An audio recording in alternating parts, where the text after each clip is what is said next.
Today I wanted to talk to you about knowing the difference between using scissors and using snippers or clippers uh, when you're sewing, constructing fabric, leather garments, stuff like that. So for me, the main difference is that scissors or shears, fabric shears specifically, are for the beginning stages, the cutting up, the big, it's the big tool. It's cutting large pieces. It's cutting big patterns and getting that done. And then, usually, in the order of operations, you start sewing those pieces together, and you start using your snippers to cut the threads off the machine. You start using the snippers to make little notches if you're using lightweight fabric. So usually it's you do everything with your big shears, and then your snippers come and trim away the threads, trims away little things like that. Now, I like to believe that I'm a pretty literal person. I like things spelled out for me, but I feel like also like a little bit of metaphor here and there. So, I've been thinking about this a lot this week. Got 8 days left till the shoot. Super busy. We're not even doing 12 hours a day anymore. It's more like 14 to 16 hours here at school. I was the last person to leave this room last night. First person here. It's 8 a.m. right now. I get home and it's just sending out emails. Working on the call sheet, figuring out all the model stuff. So, forgive me if I get a little bit tired here, but I think something I've been thinking about while I was working on what I've been working on this week, leather jacket and shirt, is what do I do after school? What happens once I move on from graduating in a month? Do I find a job? Will I be able to stay in New York? All these questions. And, just the same way the process of constructing one particular garment follows that order of I start with the big pieces, the big idea, scissors, and cut out the big stuff. And then as I go down that process, I trim away the little bits and pieces that I need to trim away with the little snips. And, generally speaking, that's how things work. However, there are moments that you are in the middle of things, you're sewing something, your snips are all the way across the room. Do I want to stand all the way, walk over there, grab my snips? I could do that, but if the shears are right here, and the shears, it's not good for the shears, but you can use the shears to cut your threads.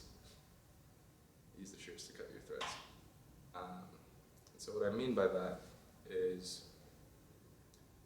sometimes it's best to stick to that plan at hand and to the standard order of operations, but if something is right there in front of you and you need to get that done, you don't need to get the best tool possible. You don't need to be the most efficient. You don't need to be the most proper in your execution. Obviously, I like to preach proper construction and proper methods of making things. But if it's not, sometimes it's not necessary. Sometimes it's knowing when to see those little loopholes that you could kind of take a shortcut in, and that's okay. However, the other thing is you can't use snips to cut large pieces of fabric or leather. These just won't do anything. So things could work one way around for big picture ideas, for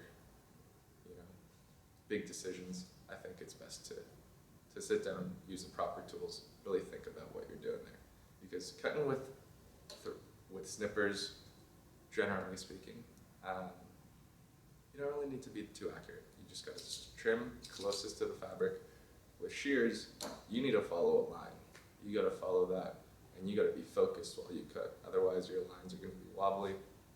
And cutting is so important in the construction process, because if you don't cut properly, no matter how great your sewing is, it's not gonna look as good as if you took the time and focused on cutting slowly and properly. So that's what I wanted to say. How do I bring that back to decisions after school? Let me sip on some coffee real quick.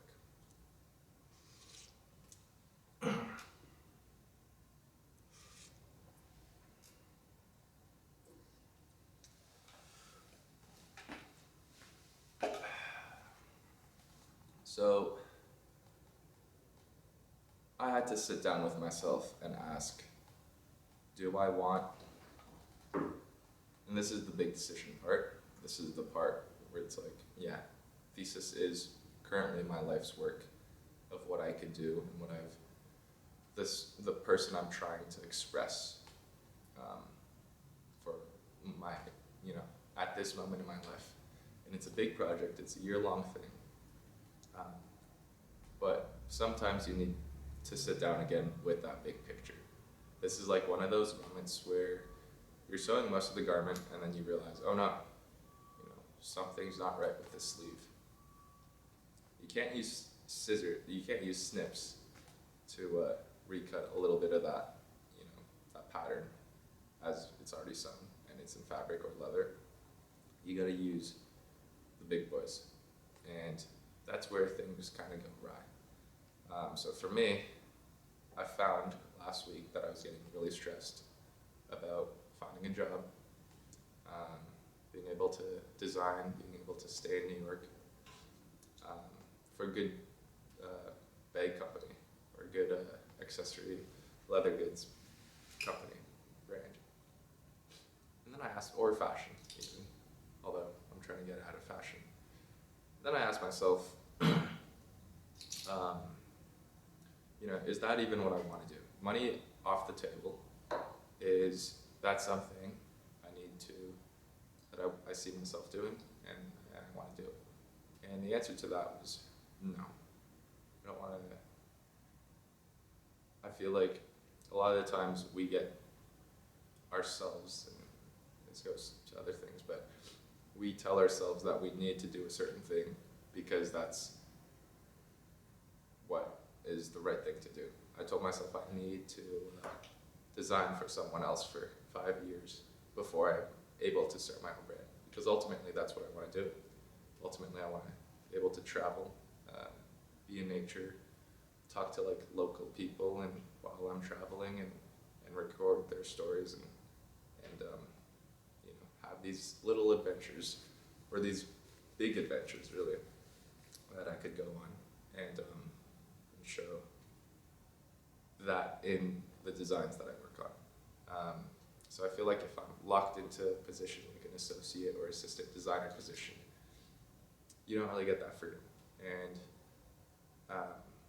that was a big okay, if that's my trajectory, then how do I finish the rest of this garment thesis? How do I finish the rest of this garment so that it still works with what I had originally, but it's taken the new information, whether it's an alteration that I have to make, and making it work so that it's completed and it looks better, or it looks more in line with what I'm trying to say. And that's when you take your shears and you cut what you need to cut, whether it's like trimming off a little bit of the sleeve cap, and then you re-sew it and you hope it works, and then you snip and you go back on schedule. And I think that's really the big idea that I've been pondering about this week. So yeah, a little bit of a metaphor, a little bit fashion, garment, construction related.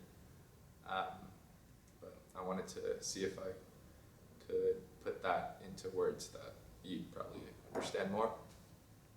That's just my thought process. So yeah, it's thinking about thesis, thinking about, okay, it is my previous expectation with Thesis was, this is for me to make a portfolio that is amazing, so that I could get a job that is amazing. But since then I've reframed it really last week when I thought about all of this. It's not about making that portfolio amazing. It's not even about finding a job. For me, I think defining success would be whether I feel like I've expressed who I am in my story that I'm trying to tell to the best of my abilities. And that is a mix of garments and it's a mix of accessories. And so this is one of the fears I had earlier, that I'm like, okay, I want to go into accessories after, but I'm spending like 16 hours a day sewing garments, and I don't have as much time to sew the accessories part of it. And so when I graduate, I'll have like a 50% good garment portfolio and a 50% good accessories portfolio, because I'm not focusing on any one in particular. And so thinking about it as expressing the story in whole, and that consists of well-made garments and well-made accessories. And that together, if I could tell that story properly, is all I need to do. And that's made me feel really good, and I feel great, I feel on track. And you know, that part of the process, you just gotta shear, cut the things away that you don't need, and keep going. So if that helped you out, good.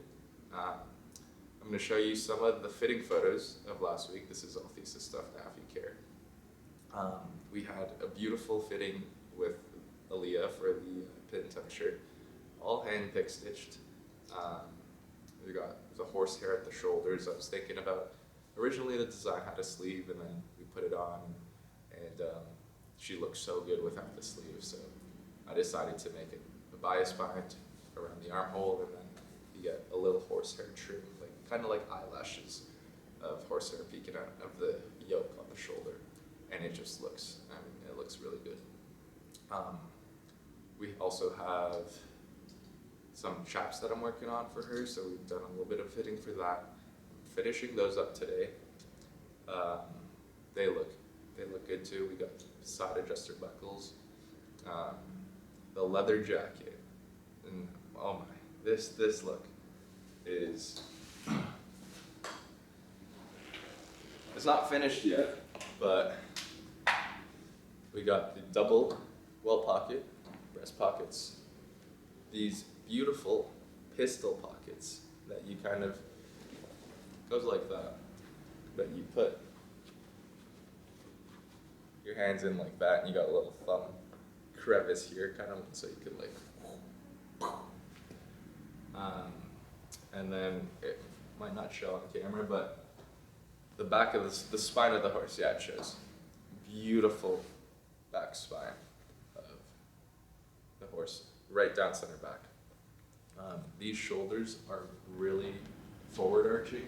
You'll see photos of that. I still need to work on the shoulder pads, but they look, needless to say, I think this look eats. Yeah, I've been doing that little nerdy voice with my buddies so much recently, and it's an epidemic. We can't stop, and it's like sometimes I'm talking unironically, and I'm like, well, so like, yeah. Anyways, that look I'm really excited about. It looks so good on the model. I'm gonna put some photos of the fitting on this video. And then I've decided that I will shoot my own thesis instead of hiring a photographer, because it's like marginally gonna make a difference spending $300 to $500 on a photographer, where I'm like, I'm decent at photography, but for that price, and like having my vision filtered through someone else's lens, I'd rather just do it myself. And I'm kind of fortunate that the story of how that started was my photographer canceled, and I was like, okay, well, that kind of sucks, but what can we do from here? And the conclusion is, yeah, I do it myself. Why not? So yeah, I'm gonna get back to work because we're pretty busy today, but things are coming along. Just keep working your way through it. And if you enjoy this process and you want to see more of this journey, let me know. All right. Take it easy. Stay breezy.